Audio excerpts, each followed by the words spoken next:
Aling Mariana. Aling Mariana. Kamusta ho? Karating niyo lang? Merry Christmas ho, Aling Mariana. Merry Christmas, eh. Consuelo, ginagawa mo dito?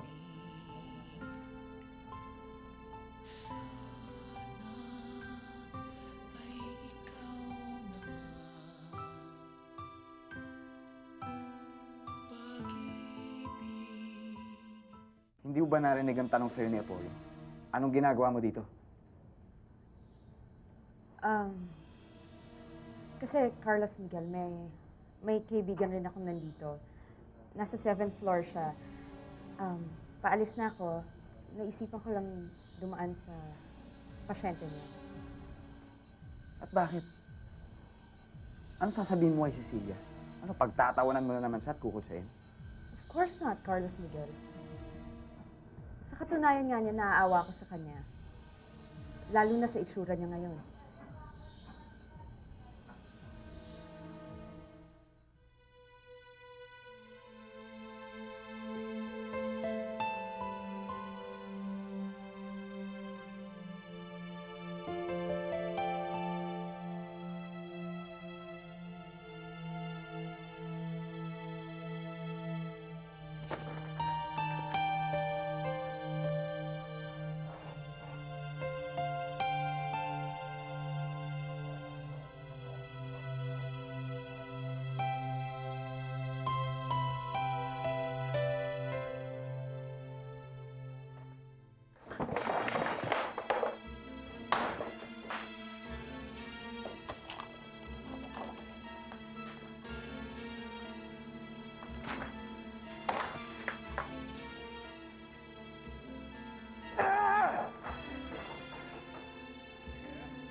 Jose Enrique! Bakit ho? Bakit ka nagkukulong dito, eh? Halika na sa baba. Malapit na mag-Noche Buena. At bakit ba ang daming kalat dito? Kanina, meron ako narinig na ingay. Ano yun?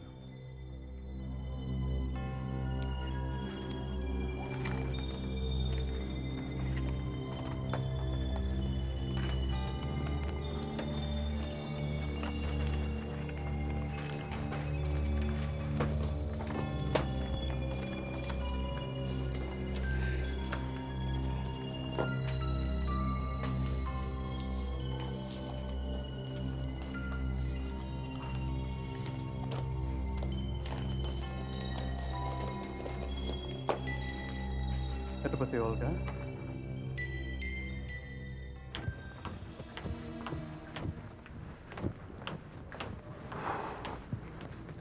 Ito, Ann. Hindi ba nagbilin ako sa inyong bantayang mabuti si Olga? At huwag palalapitin ang tutonging Marianang yun sa kanya?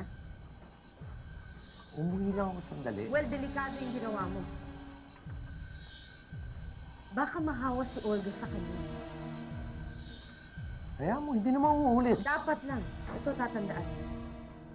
Pag may nangyaring masama kay Olga, babalatan kita ng buto at itatabi sa ketongin mong kabit.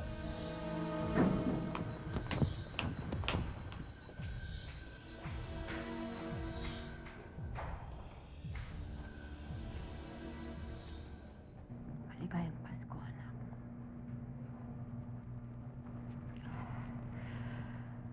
Kumusta lang pakiramdam mo?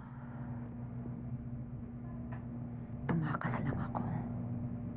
Hindi na ako pinapayagan ng tiyo. Wantya mo na magpunta dito. Pero hindi ko matiis. Kailangan kitang nakita. Alam ko hindi ka nila pinababayaan dito, anak. Pero gusto kitang makita. Kahit sandali lang. Hanggang ngayon, tinatanong ko pa rin ang sarili ko. Kung bakit nangyari sa'yo to. Anak, umalis ka na.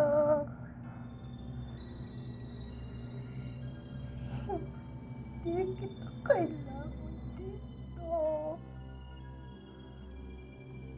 Umalis ka na. Umalis ka na. Hindi kita kailangan. Utang na loob.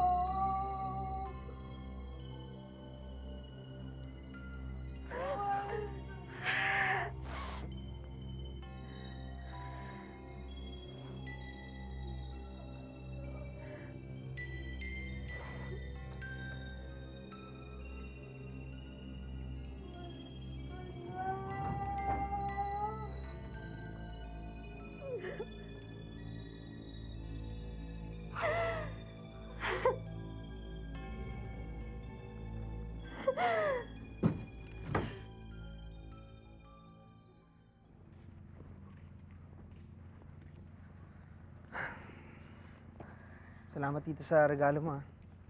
Pasensya ka na, wala akong maibigay sa'yo. Okay lang yun. Buti naman, naisipan mong umuwi. Akala ko sa ospital mo na balak magpasko eh.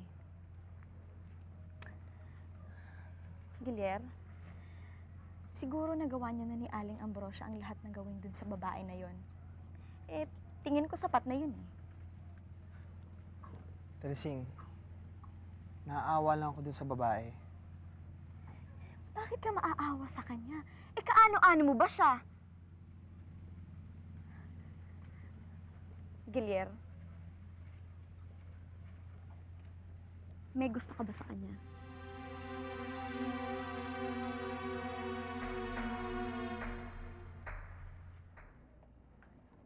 Eh, miss, nagtataka lang kasi ako eh. Kung bakit ayaw kong kausapin ng anak ko. Ano ba yun? Epekto ba yun ng gamot na iniinom niya? O talagang bawal pa siyang makipag-usap? Wala namang humili ng gano'n ng doktor, Mrs. Saka nakita ko pong kinakausap ng anak niyo, yung babaeng huling bumisita kanina. Yung kung maganda, nakipag-usap po siya doon. Cecilia, meron akong good news para sa'yo. Naibanggit ko na kay Mama at saka kay Papa yung tungkol sa plano ko para sa'yo. At alam mo kung ano sinabi ni Papa. Okay daw sa kanya. Kaya nga, gusto kong madalian yung operasyon mo eh, para matapos sa lalong madaling panahon. Cecilia, gaganda ka na ulit. Gaganda ka na ulit, Cecilia. At syempre, pagkatapos ng operasyon, matutuloy na ang kasal natin. At wala na makakapagpigil pa sa atin, kahit na sino. Ha? Merry Christmas. I love you.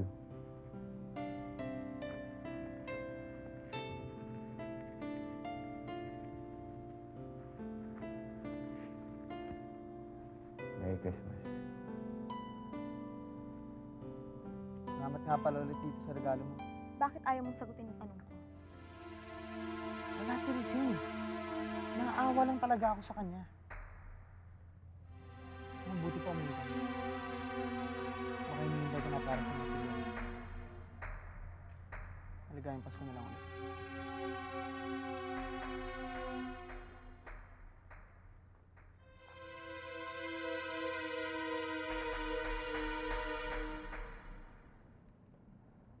Mrs., alam kong gusto niyong dinadalaw at inaalagaan ng anak ninyo, lalo na sa panahon ngayon.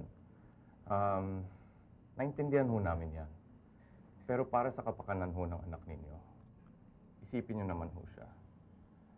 Maselan po ho ang kalagayan niya. At madali pong mahawang isang pasyenteng saketong dahil may open wounds pa ho siya. Sana po naging malinaw ako tungkol dito. Sige po. Ikaw, Dok. Ano? Niwala ka na? Pilit mo kasi. Sige na, umuwi ka na.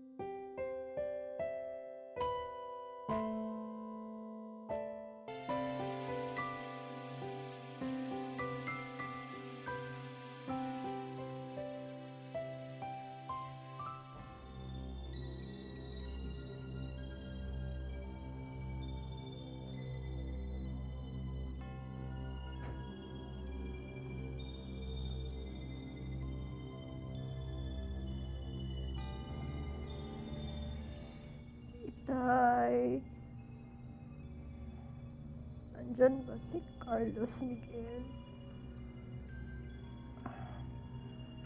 Ewan ko, anak. Pinauwi ko na kasi si Mariana eh. Baka inihatid. Ay, ayoko na. Ano ngayon mo na? Ayoko na. Pinagagawa ni Rem at Consuelo. Ayoko maging kamukha si Cecilia. Ayoko nang magpanggap. Ayoko na. Ayoko.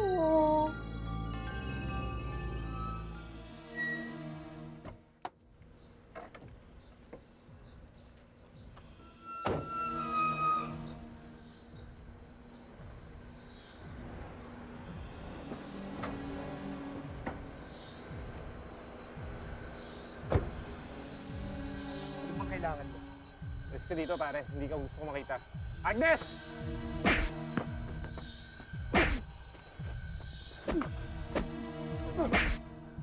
Simon, tama na yan.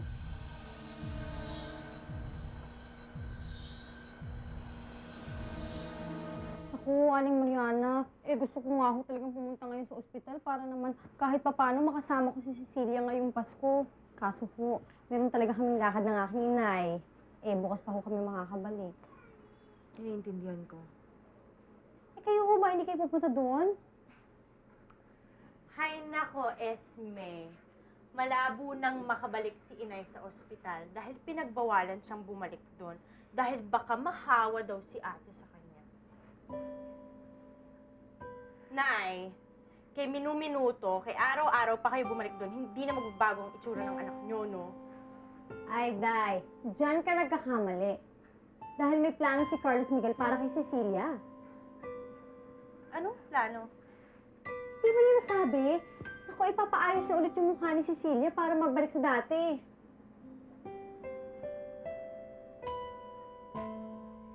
Simon, ano naman kailangan mo? Nasaan si Olga? Nasabi ko na nga. Kung ayaw mo magulo ako dito, iharap mo sa akin si Olga. Nasaan siya? Nasasaktan ako.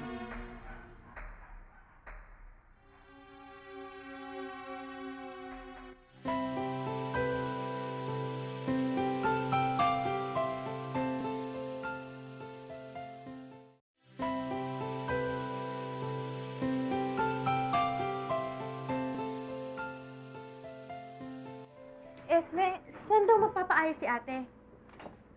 Ay, naku, Eloisa. Hindi ko alam. Yun lang ang sabi sa akin ni Carlos Miguel. Sana sa Amerika. Alam mo kasi doon pinapagawa yung mga ganun ng mukha eh. Yun kasi napapanood ko. Nay, pagka sa Amerika, sasama ako ha. Sama ako.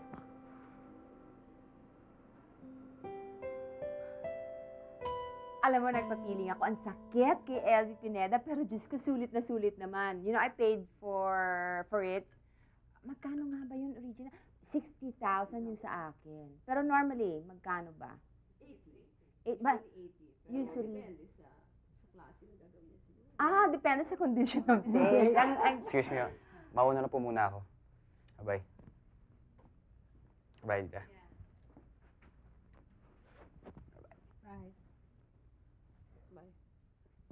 Carlos Miguel, bumalik ka kaagad, ha?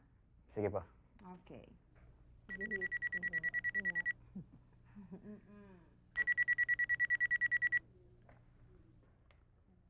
Hello?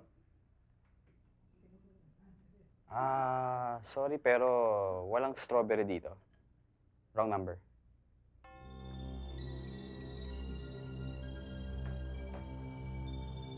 Sige. Bye.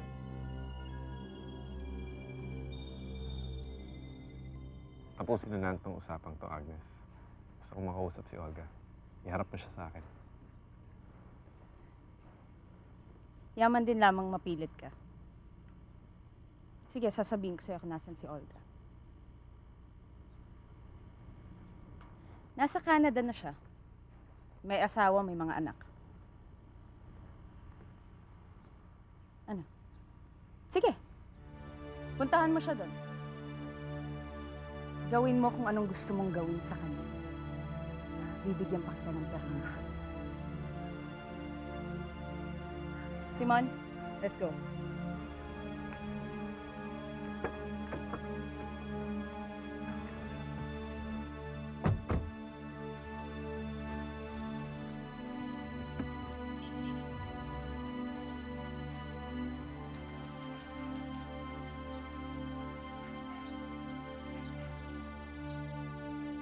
Sa'yo na yan. Para madali kita makontak. Regalo na rin.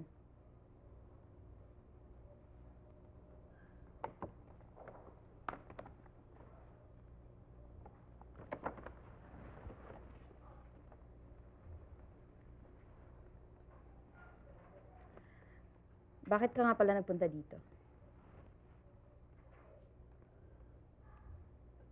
Si Olga Conselo. Bakit? Paano siya? Parang ayaw na niya yung pinagagawa mo sa kanya. Ha?